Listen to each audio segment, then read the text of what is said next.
ভারতের সেনাবাহিনী বলছে, মুক্তিবাহিনী ও ভারতীয় বাহিনী কাঁধে কাঁধ মিলিয়ে লড়াই করেই বাংলাদেশের স্বাধীনতাকে চূড়ান্ত পরিণতিতে পৌঁছে দেয়। অন্যদিকে ভারতের প্রধানমন্ত্রী নরেন্দ্র মোদী 1971 সালের মুক্তিযুদ্ধকে বলছেন ভারতের ঐতিহাসিক বিজয়।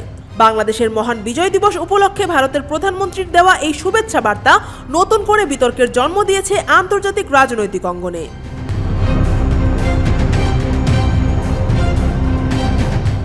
16 ডিসেম্বর এক্সে দেওয়া ওই পোস্টে নরেন্দ্র মোদী 1971 সালের মুক্তিযুদ্ধকে কার্যত ভারতের ঐতিহাসিক বিজয় হিসেবে উপস্থাপন করেন।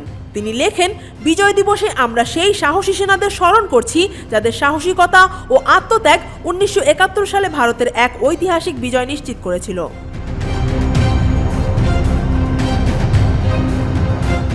পুরো বার্তায় একবারও বাংলাদেশের নাম উল্লেখ করা হয়নি। এই প্রেক্ষাপটে স্বাভাবিকভাবেই প্রশ্ন উঠছে, ভারত কি 71-এর মুক্তিযুদ্ধকে নিজেদের বিজয় হিসেবে দাবি করে, নাকি মোদির বিতর্কিত এই মন্তব্যের আড়ালে রয়েছে উগ্র জাতীয়তাবাদী চেতনা? 1971 সালের 26 মার্চ শুরু হওয়া বাংলাদেশের 9 মাসের রক্তক্ষয়ী যুদ্ধে দীর্ঘ সময় জুড়ে ভারত সরাসরি যুক্ত ছিল না। ডিসেম্বরের প্রথম সপ্তাহে তথা যুদ্ধের একেবারে শেষ পর্যায়ে যখন পাকিস্তান ভারতের পশ্চিম সীমান্তে হামলা চালায়, তখন ভারত সরাসরি সামরিকভাবে যুদ্ধে প্রবেশ করে।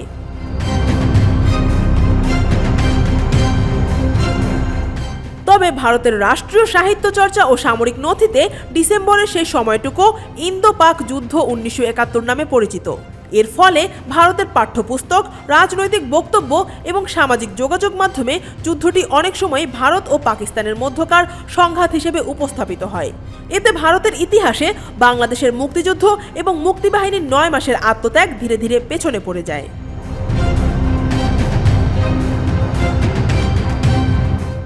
ভারতের সাবেক সেনাপ্রধান জেনারেল শঙ্কর রায়চৌধুরী একাধিকবার বলেছেন, বাংলাদেশের জন্য এটি মুক্তিযুদ্ধ হলেও ভারতের কাছে এটি ছিল পাকিস্তানের বিরুদ্ধে বৃহত্তর সামরিক সংঘাতের একটি অংশ।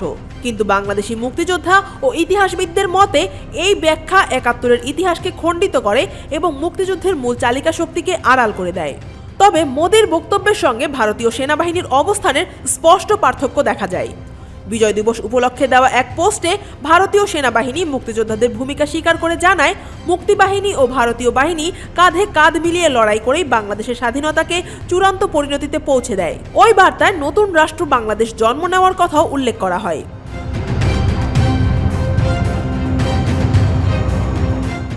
ভারতীয় সেনাবাহিনী ও প্রধানমন্ত্রী নরেন্দ্র মোদীর অবস্থানের এই পার্থক্যের কারণে অনেক বিশ্লেষক মনে করছেন, নিজের দল বিজেপির জনসমর্থন বাড়াতে উগ্র জাতীয়তাবাদী চেতনার অংশ হিসেবে এমন মন্তব্য করেছেন মোদী।